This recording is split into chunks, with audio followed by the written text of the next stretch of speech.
Hello, this is Vlad and a new story from my channel, Amazing Stories.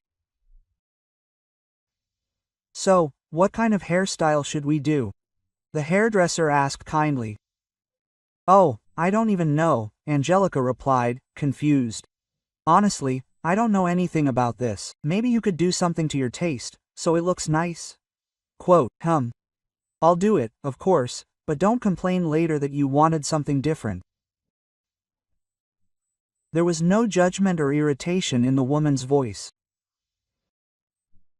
It was immediately clear she wasn't saying this to offend, but simply knew from experience that this is often exactly how it works.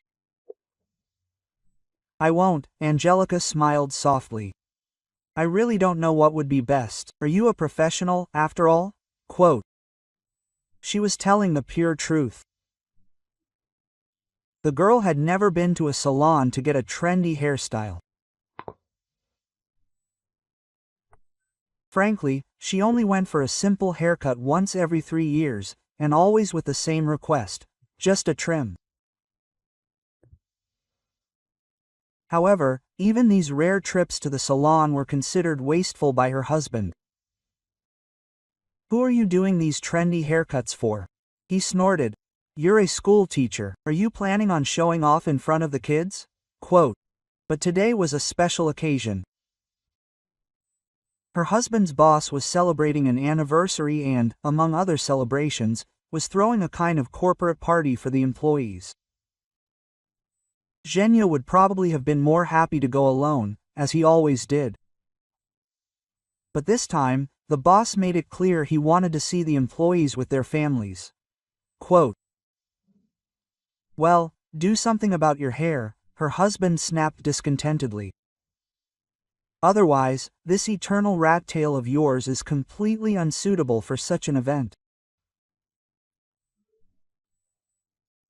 It was, of course, offensive to hear this, especially considering that the condition of her hair was largely a consequence of her husband's decisions and his opinion that she shouldn't spend too much money on it, given that his salary was enough to set aside a little money once or twice a month to get himself in order. Angelica, however, guessed what exactly this attitude was connected with. Zhenya was simply ashamed of her. He, a simple teacher, did not correspond to his status, but she wanted to believe that in fact he loved her. He was simply forced to comply with certain imposed conventions. But more and more often the thought came to her mind that in reality everything was much more complicated. When Angelica got married, she was pregnant, and she was already beginning to think that the marriage happened precisely for this reason, that initially, when their relationship was just beginning, her husband did not plan anything like this. Nothing serious at all. But when things went this far, being an honest man, there was no other way out, he saw it. However, there was no baby either. The pregnancy ended in a miscarriage. Angelica was terribly worried, but Zhenya seemed to breathe a sigh of relief. She even feared that since everything had turned out exactly this way, a divorce would inevitably follow, but that didn't happen. Well, look, how do you like it?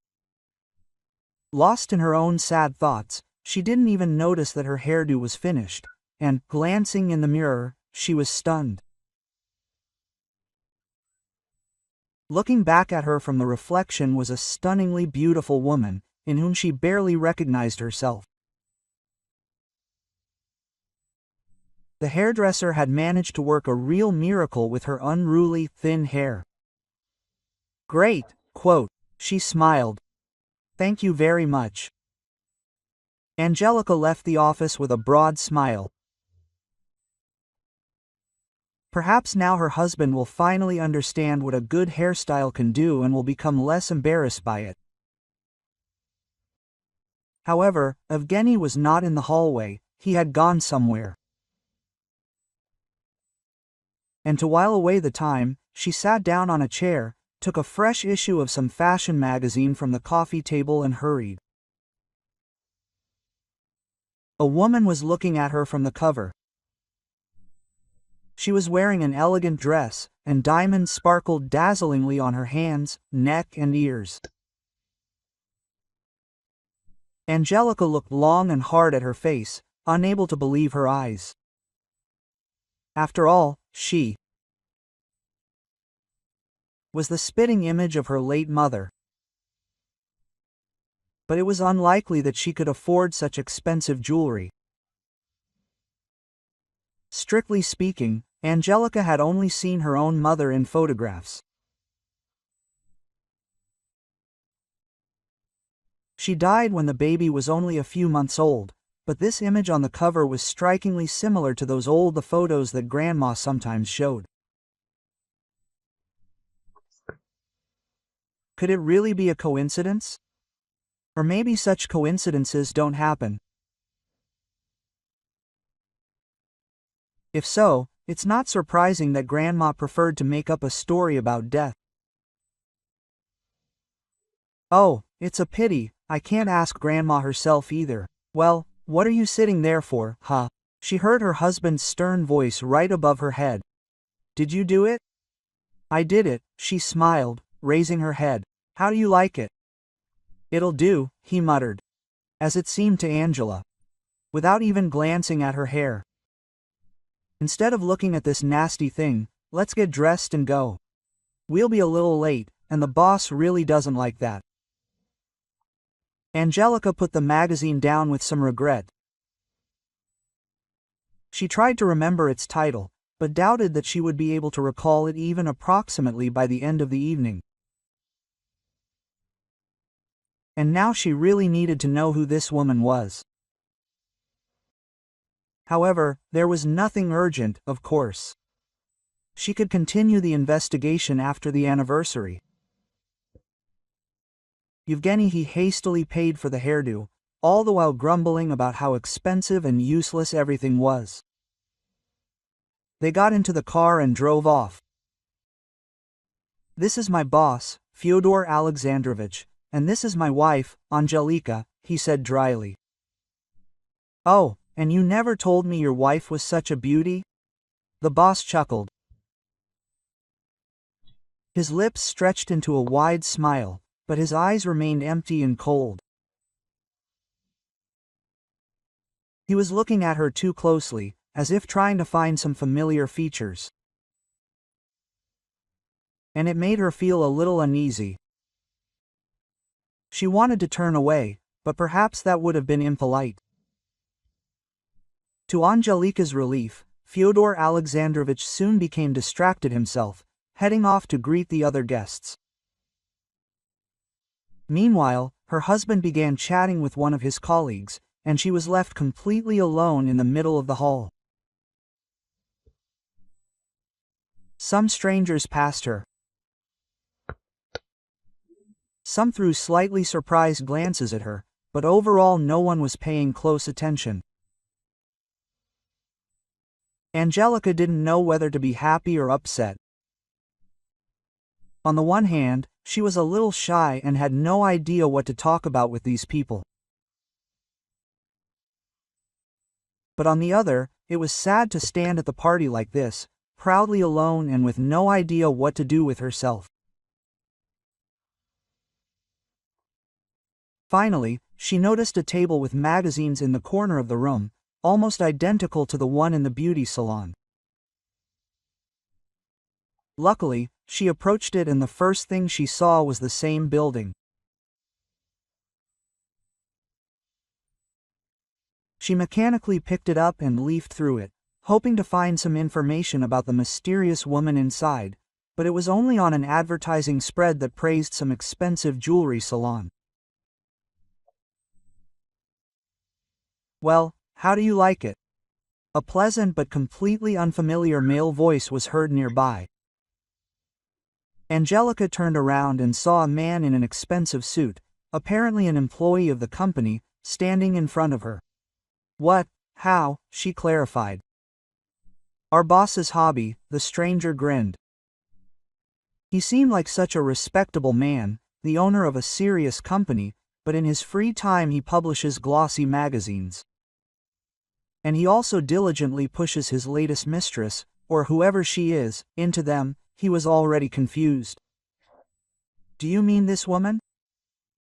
Angelica asked with bated breath. "Well, who else?" He smirked and suddenly looked straight at her. "You know, you even look a bit like her, only younger and, in my opinion, prettier." "Thank you," Angelica answered confusedly. The man, after talking a little more about his boss's hobbies, finally left her alone. Apparently, he had managed to get a fair amount of free champagne. This, however, did not cancel out what he had said. Besides, Angelica remembered her boss's intent gaze. Could it be that he, too, had seen some traits in her? Her friend or lover? Could this woman really be her biological mother? All these conjectures were hard to swallow. Her grandmother often talked a lot about her deceased daughter, but rarely mentioned her father. As if her mother had abandoned the family, she shouldn't have talked about her so much.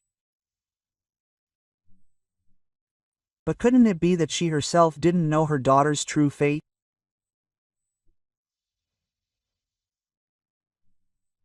And then another guess occurred to Angelica, this one completely unbelievable.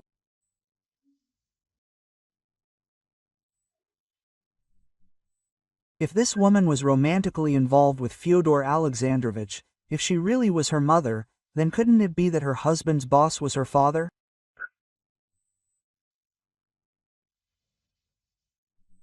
She herself couldn't believe that this could be true.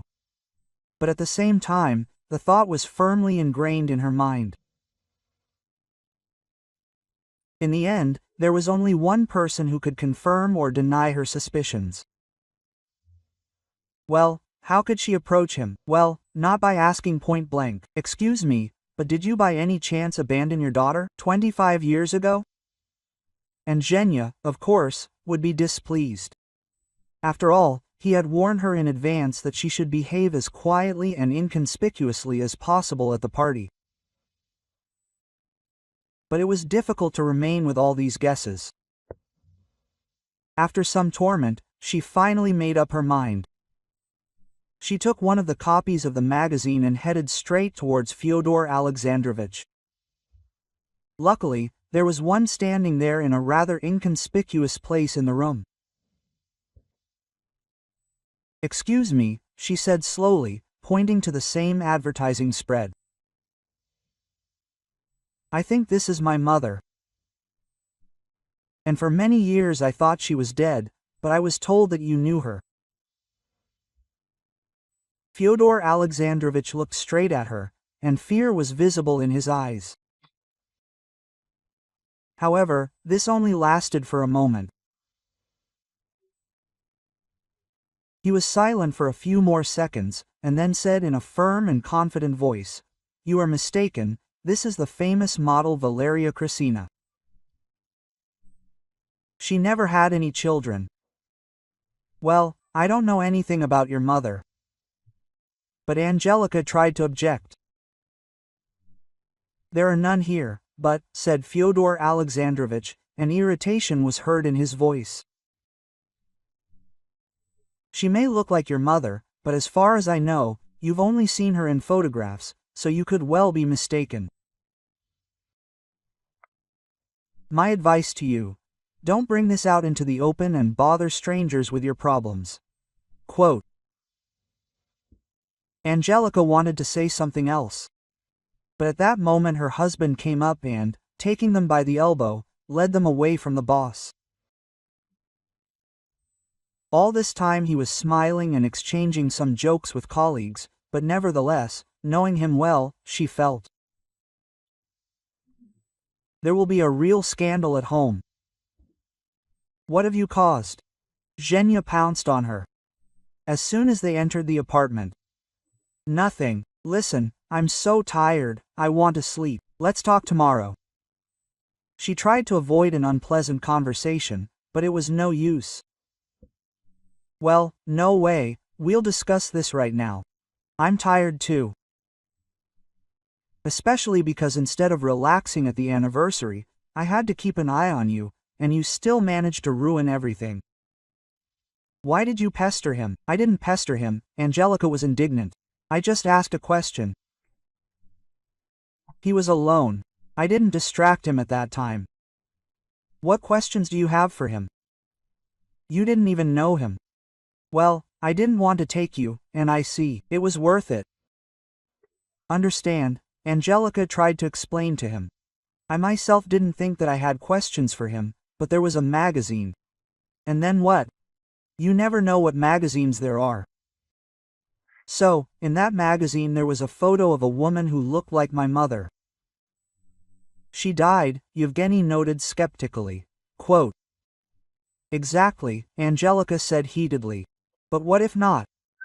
What if she just left me? Oh, don't talk nonsense, her husband snorted. You never know who looks like whom. If you keep playing detective, I might lose my job. Okay, she agreed. Her husband was satisfied with her answer, but Angelica didn't think anything of it. She was becoming increasingly convinced that the woman on the cover was, after all, her mother. The only thing Angelica understood from this conversation was that her husband was no help in this matter, so there was no point in even mentioning anything in front of him. And when he fell asleep, Angelica quietly slipped out of bed and made her way to the computer. At least Fyodor Alexandrovich, without meaning to, had given her some kind of clue. He'd mentioned the model's name, so now she resolutely typed it into a search engine. But the internet was supposed to provide at least some information. True, what she found was mostly useless. Some gossip, stories about supposed plastic surgeries, although perhaps not gossip. In the end, the woman looked almost identical to the photos from Angelica's childhood. But she did find something useful. A fashion photography exhibition was opening the next day. Valeria Krisina was listed as a guest star at the opening ceremony. Angelica decided she absolutely had to attend. That morning, as soon as her husband left for work, she called home and said she wasn't feeling well. It was nothing serious, but she needed to rest at home for a couple of days. Having received the coveted day off, Angelica began getting ready for the exhibition. She put on the best dress she could, freshened up her hair from the day before, and even pulled out a jewelry box left to her by her grandmother. She kept these items more as mementos, but she simply had nowhere to wear them. But to get into such an event, she had to look the part. Quote, "Your invitation, please," the security guard at the entrance said, startling her. Angelica hadn't even considered that this could happen. Moreover, the security guard was looking at her so suspiciously that it was immediately obvious. All her efforts to make herself presentable had paid off. She still didn't look like someone who had anything to do with this exhibition. Oh, she slapped herself. Quote, "Sorry, I forgot at home, but Valeria Krisina personally invited me, and she'll be very upset if I don't come." "That's a shame," the guard responded with cold mockery. "But I can't let you through." Angelica, without arguing further, walked away from the entrance. A wave of despair washed over her, and then her eye fell on a sign for the service entrance, and beneath it a printed sign.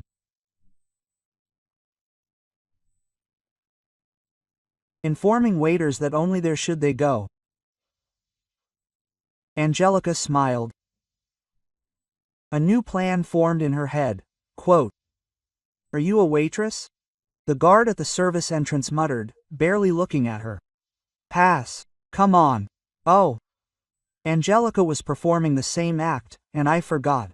Quote, "Oh, they'll recruit you from the ads," the security guard muttered. "Go ahead, there's no time to bother with you."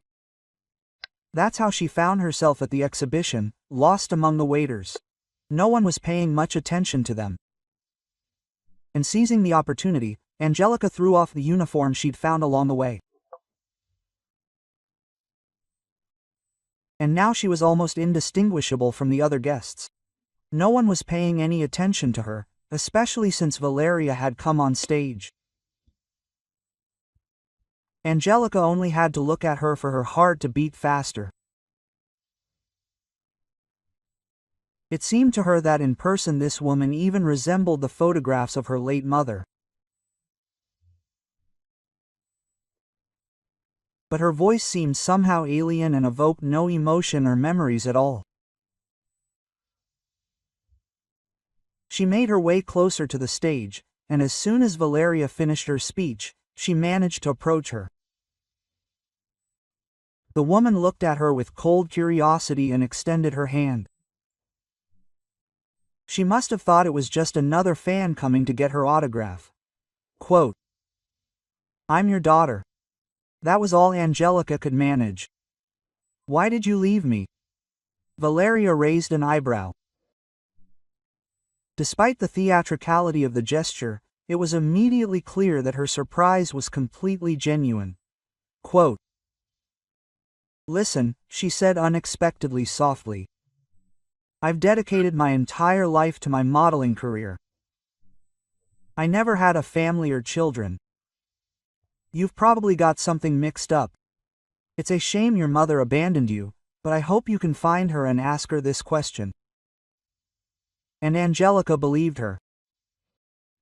Everything about her behavior suggested that Valeria wasn't lying. But how then to explain this striking resemblance?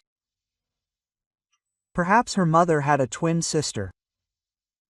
And she even wanted to ask the model about it, but she had already passed away. And to test her new theory, Angelica went straight from the exhibition to the maternity hospital where her mother was born. There, with difficulty, they finally gave her the contact information for the obstetrician who delivered her grandmother. He was already very old and was in a special medical facility. However, his mind was completely clear. Quote, "No," he shook his head, hearing Angelica's question. "I remember your grandmother. They were pretty tough companies, but the girl was born alone. There were no twins. And, thank God, too, I'm afraid the mother in labor wouldn't have survived." Yevgeny left for work early that day. And for good reason. And certainly not because he was rushing to curry favor with his boss. It was all much more prosaic. His mistress was waiting for him, and he had so hoped to be able to talk to her at the anniversary. But Fyodor Alexandrovich, for some reason, decided to ruin the entire evening by demanding that everyone come with their families. Thus, being at the corporate party became a real learning experience for Yevgeny. On the one hand, he constantly saw Katya, but he couldn't even get close to her, afraid that Angelica would notice or suspect something. On the other hand, he was afraid that his mistress would completely lose all caution and approach him herself. But at the same time, he seemed to be hoping for this. And now, early in the morning, he ran to the office, just to finally have a normal conversation with Katya. She was waiting for him to enter, smiled when she saw him from afar, and his heart immediately warmed. He rushed to her and tried to hug her, but she pulled away. And before he could think about the problem, she whispered tenderly, "Not here, they might see." "I've missed you so much," he whispered back. "Listen, there's still plenty of time before work starts," Katya remarked sensibly. "Maybe we should go somewhere, have a coffee?" And so they went to the nearest coffee shop. For a while, they sat and admired each other, talking about nothing. And finally, Yevgeny decided on the most important thing, about what had tormented him all evening and, perhaps, all night. Quote, "I'm sorry that it turned out like this yesterday," he said. "It's all the boss." "I understand." Kat suddenly smiled. "I hope he won't insist on it next time." "Why is your wife so attached to him?" "Oh, she's completely lost it," Zhenya shook her head. "She thought the woman on the magazine cover looked like her mother, and that woman looked like her boss's friend. How stupid." This story had been strangely stuck in Katerina's head all day. She turned it over and over, thinking about it non-stop. What if her lover's wife was right? Of course, all this interested her for completely different reasons. Katya thought she could somehow use it to her advantage, and she had a perfect sense of such things. One way or another, it was clearly worth digging into. "Do you think your wife was imagining things?" she once carefully asked Yevgeny. "So what if that woman with the photo was her mother?" "Well, maybe there was some resemblance." He shrugged, puzzled. "So what? Angelica always loved to invent all sorts of nonsense. It's not for nothing that she ends up teaching children literature. She starts with her novels and starts fantasizing." Quote, "The inspiration of a long-dead mother," Katya smirked. "Hey, more like some kind of detective story. You know, she's always dreamed of writing a book. So she's squeezing plots out of anything she can. But it's unlikely she'll succeed. She doesn't have any particular talent." Katya just shook her head. It was clear Zhenya wouldn't be of any help with her investigation. Too bad. She'd hoped his wife was sharing some information with him. But it seemed that even if Angelica did tell him something, her lover ignored it all.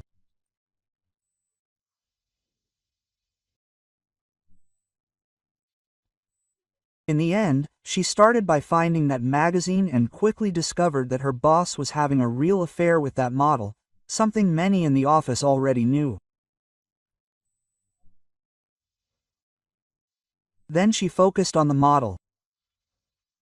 However, disappointment awaited her there too. Valeria Krasina's biography, judging by everything, had nothing suspicious. She'd been in the modeling business for a long time, always in front of the camera. If she'd ever been pregnant, it would have been impossible to hide, meaning she couldn't possibly be Angelica's mother. Quote, "Is this a dead end?" Katerina asked herself discontentedly, shaking her head decisively. No way, she wouldn't give up that easily. Finally, she'd had a stroke of luck. Old newspaper headlines were full of reports of a famous businessman having an affair with Valeria Krasina. And, of course, everyone wondered, when did this start? But only one journalist from a little-known newspaper managed to unearth something truly unique. He found photographs in which Fyodor Alexandrovich, noticeably younger, was captured as a very young woman who truly resembled Valeria Krasina.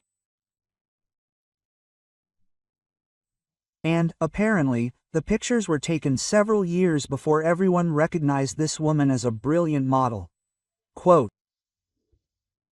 "Something's wrong here," Katya muttered, examining the photos closely.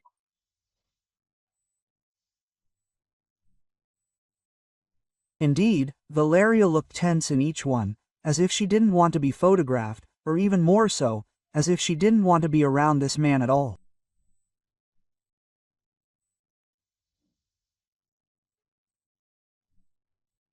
One photo showed her pushing him away, and it was completely unlike their current relationship.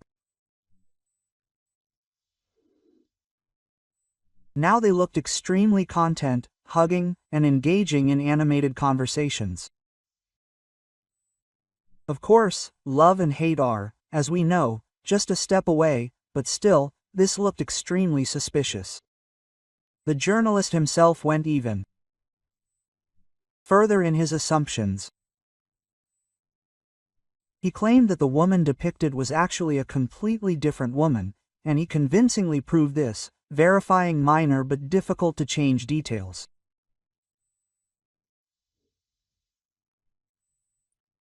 The evidence he presented was convincing enough for Katya to believe it.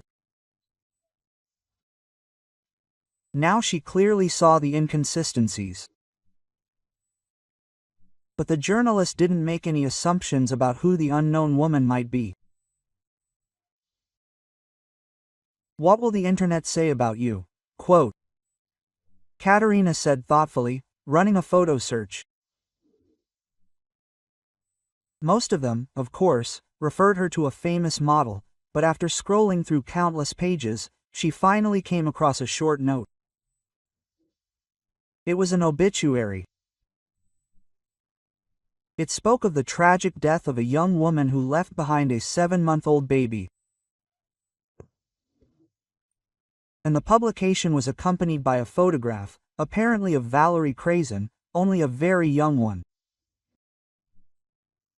And the details the journalist had pointed out were now simply glaring. Katerina was almost certain that the picture was the same girl as in the photos with Fyodor Alexandrovich. Only here she was alone and looked quite happy. After reading the obituary, it became clear that this was not just a farewell letter from grieving friends or relatives, but rather a cry for help. The young woman's mother refused to believe that the death was an accident. "Look," she said, looking at the spot where she fell. "There are railings everywhere, and the platform is wide, the surface is stable, not slippery, I tell you. Someone help her fall from that observation tower, not to mention why she dragged herself up there in the first place." However, this note went as unnoticed as an article by a long-forgotten local journalist. And now, in Katerina's head, it was as if a puzzle was coming together. She saw the whole tragic picture as clearly as if it were unfolding before her eyes. It seemed their young boss had fallen in love with this woman, but his feelings were not reciprocated. Ellie, perhaps, had, but something in their relationship had gone wrong. The girl clearly didn't want to see him, or talk to him, and didn't want anything to connect them at all. And then he invited her to the observation deck, either on a date or for some kind of farewell conversation. And be that as it may, she came. And whether he'd planned it from the start or it all happened in the heat of the moment no longer seemed important. What mattered was the outcome. The woman was dead, her daughter an orphan, and the killer not only escaped responsibility, but also managed to remain completely uninvolved in the matter. At least, that's what he thought. "Fyodor Alexandrovich, I need a promotion to department head," Katerina announced brazenly, practically bursting into his office. "We've already discussed this, haven't we?" The boss waved his hand wearily. "I'm not so impressed with your work to talk about something like that." You don't have enough experience, and besides, I have information you probably don't want published. About your affair with the mother of a certain girl, which ended quite tragically for poor Lisa. Quote,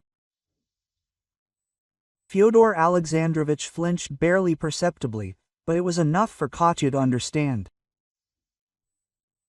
She was moving in absolutely the right direction. I have evidence, she added weightily and threw a folder with printouts of what she had found on the boss's desk. It might not be enough for the court, but imagine what will happen if this gets into the press. Oh, you. Okay, the boss replied, narrowing his eyes. You'll get a promotion. Katya left the office, feeling completely jubilant. However, her work was not yet finished. She needed to understand why Valeria Krasina looked so much like a poor dead fox. Suddenly, there was something else in this story for which she could ask for more than just a promotion. Quote, Kirill, I really need your help, said Angelika into the phone. What's going on in your area? The janitor quit, the acquaintance inquired skeptically. I can't replace him. I'm already overloaded here. Well, don't be stubborn, you know perfectly well what I mean. I need the help of an experienced investigator. I know you don't work for the police anymore, but I'm sure you can't live without it. And anyway, I don't understand where to start with all this. I don't need problems, the man muttered sadly. You know what position I'm in. She knew perfectly well. Several years ago, Kirill managed not only to get kicked out of the police force, but also to end up behind bars. According to the investigation, he committed some serious official crime. The friend himself claimed that he was set up, and she believed him. But it turned out to be impossible to prove anything. Kirill was forced to serve the entire sentence. And now, having found himself free, he couldn't count on anything more than a job as a janitor. And even there, he was accepted with obvious mistrust and the condition that he would be kicked out at the slightest suspicion of anything. There will be no problems, she assured him. This is a personal matter, but we can't sort it out without you. Please, come to me tomorrow afternoon. After listening to her story, at first, my friend twirled his finger at his temple, but then he thought about it. He didn't believe for a second that Valerie was actually his dead mother. But the resemblance between the women immediately seemed suspicious, so he finally promised to try to figure it out, and literally a couple of weeks later he called back. Quote, You won't believe it, he said right away. To be honest, I didn't believe it myself at first. What lengths a woman won't go to keep a man? What are you talking about? Angelika didn't understand. Yes, you're Valerie. What else? It looks like this Fyodor of yours actually did have an affair with your mother once. Then she died, and after a while he found himself a new girlfriend. Well, so far so good, huh? Probably, Angelika responded uncertainly. So, it turned out to be that very Valerie. As I understand it, he contributed a lot to her modeling career. Only there was always something about her appearance that he didn't like. The nose is wrong, you see, or the hairstyle, or something else like that. How did she put up with all this? Quote, Angelika was surprised. How? I'm telling you, he essentially gave her everything she has, but he also demanded something in return. In the end, she figured out that he wanted her to become the spitting image of his first love. And imagine, she did it, went to a plastic surgeon and literally turned into a copy of your mother. And she had no idea who this woman was. He just showed her a photo and that's it. Wow, Angelika muttered. I was thinking about something else entirely. Can I understand you? Kirill said. Okay, she sighed, thank you. I'll think about what to do with it. The rest of the day. Angelica walked around the house as if on autopilot, barely understanding what exactly she was doing. All her thoughts were occupied with Valerius' actions. But was all this really about money and a career in the modeling business? And what could possibly be going through the mind of a man who demands such things? By evening, however, her thoughts had shifted. It was quite late, but her husband still hadn't returned from work. She even dialed his number several times, but Zhenya was unavailable. And Angelica was seriously starting to worry when the phone rang. The number was unfamiliar. Quote, "Hello," said a stern male voice. "This is the police. We need you to come to the station and give a statement." "What happened?" Angelica asked, surprised and worried at the same time. "I can't wait for my husband to come back. Is something wrong with him?" "Well, sort of," the stranger responded. Quote, "He's been arrested on suspicion of murder, although he claims he's innocent. So we need you to answer some questions. Maybe you can help him, or maybe you can help us. It'll depend on it. Did he kill someone?" Angelica felt like she was about to slur her words. "The victim is Ekaterina Orofyeva," the policeman replied. "They worked together.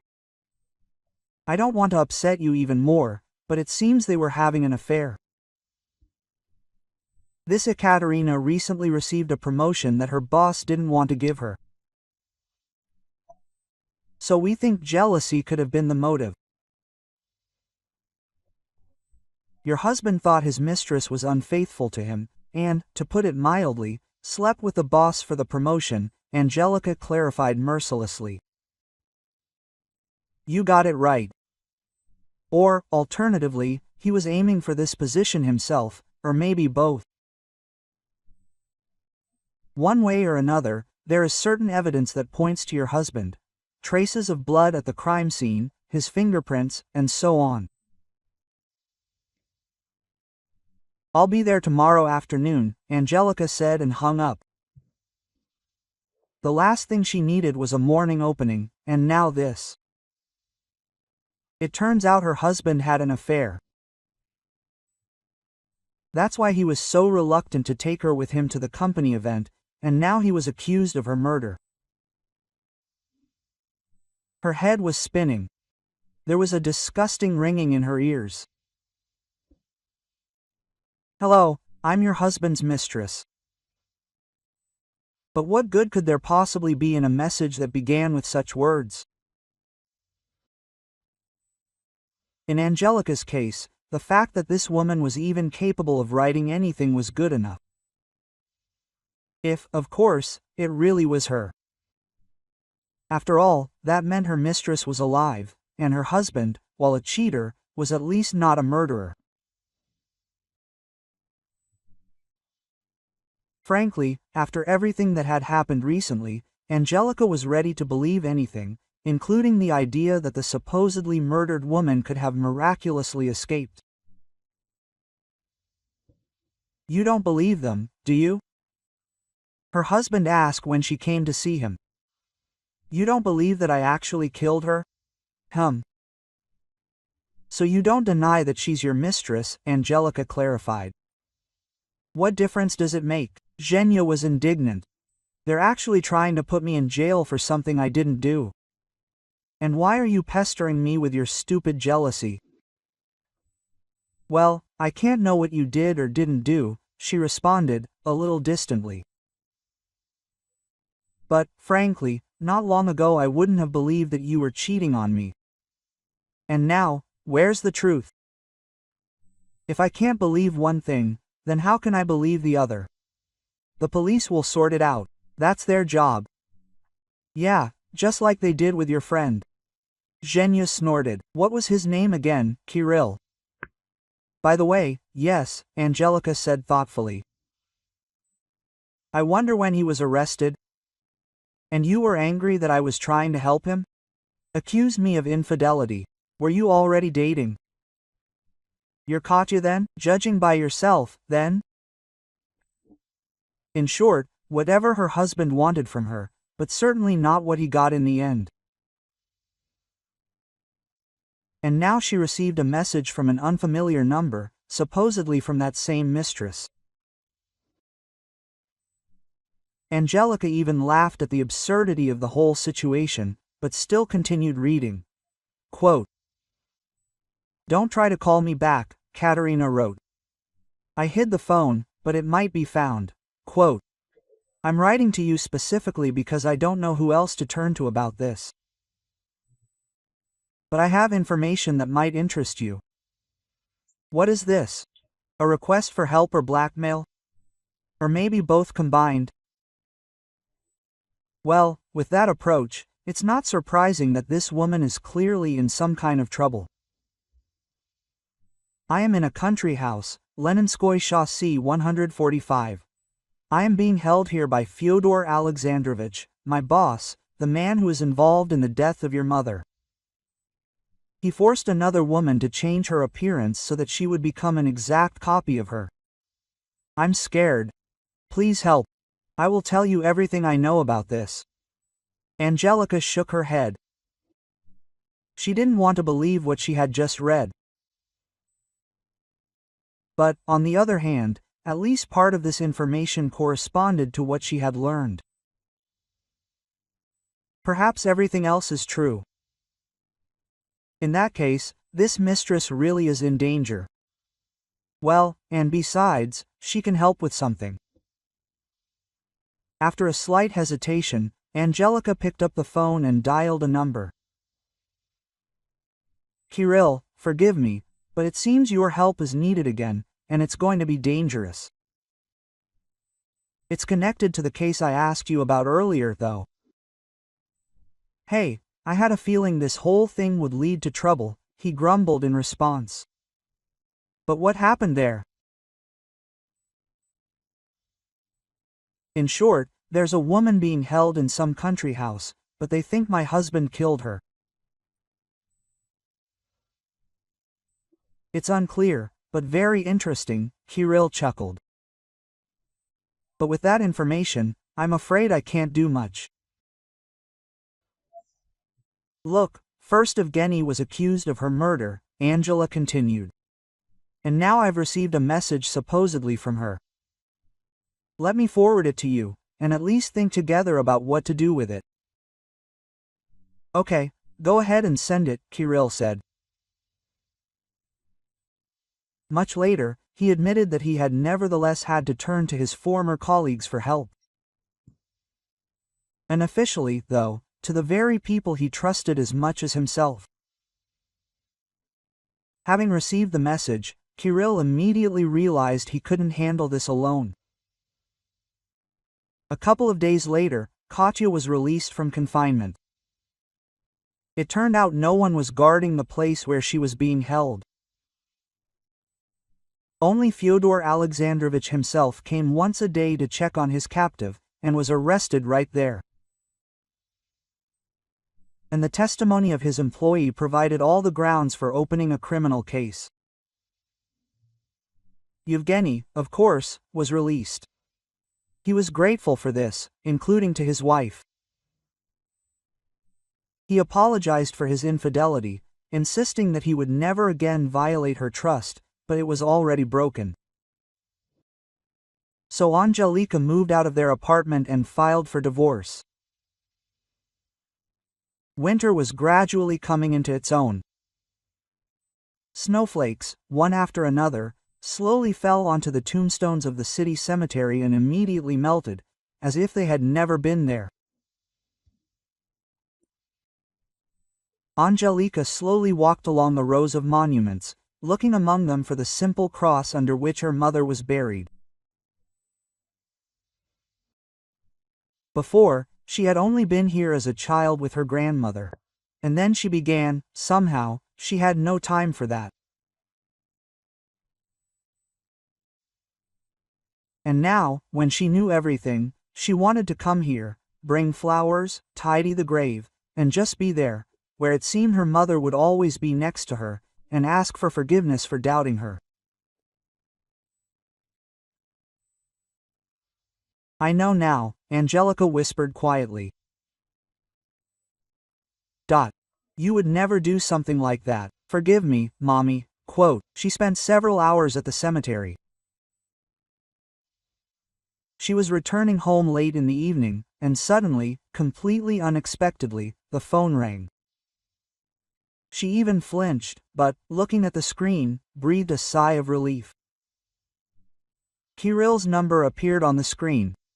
Why are you so late? Did something happen? Good news, he responded in a strange tone. Fyodor Alexandrovich cracked. He was already facing prison for kidnapping.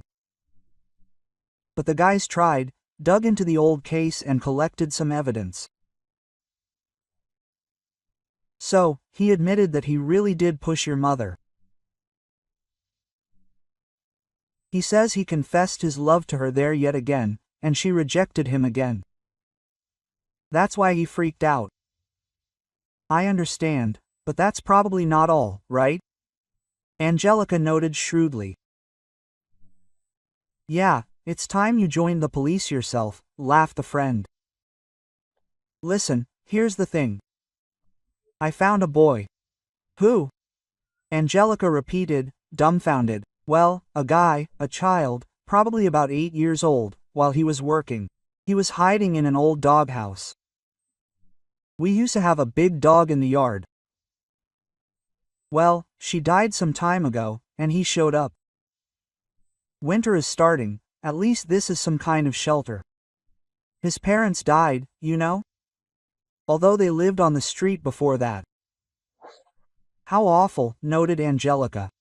And what does this have to do with me? Well, I wanted to ask. There's barely enough room in my closet for me. Maybe he could stay with you for now? Just for a little while, just a few nights, until I find somewhere more decent for him.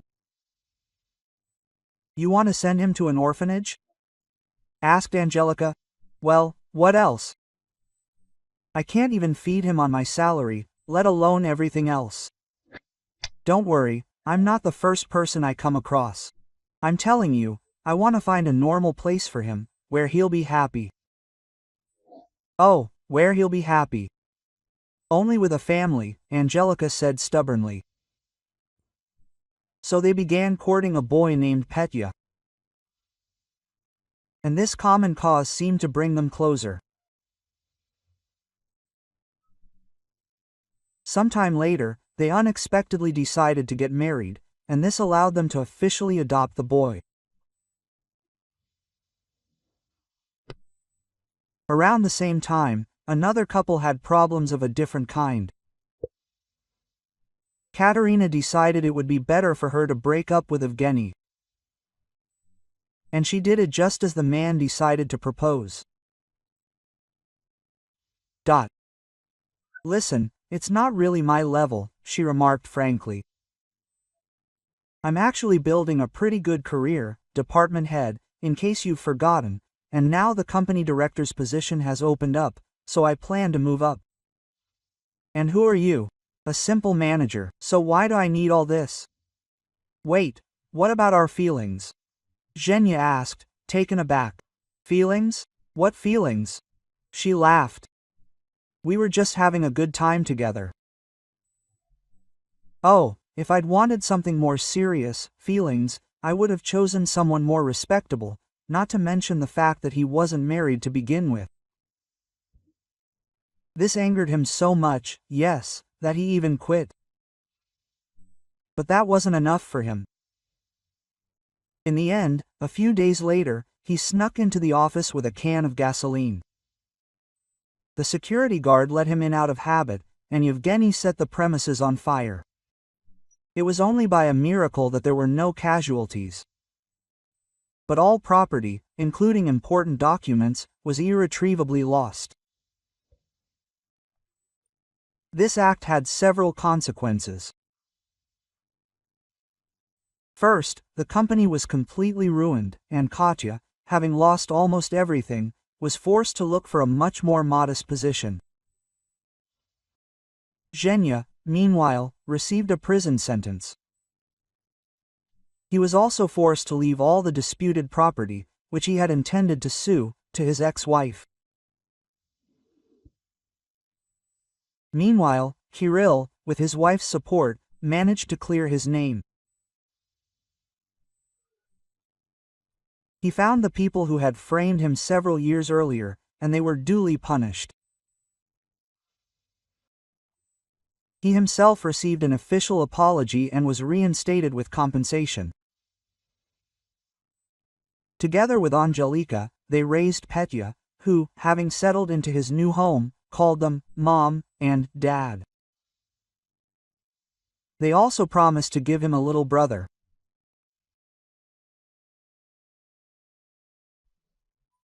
If you like this story, I hope you'll support me with a thumbs up button.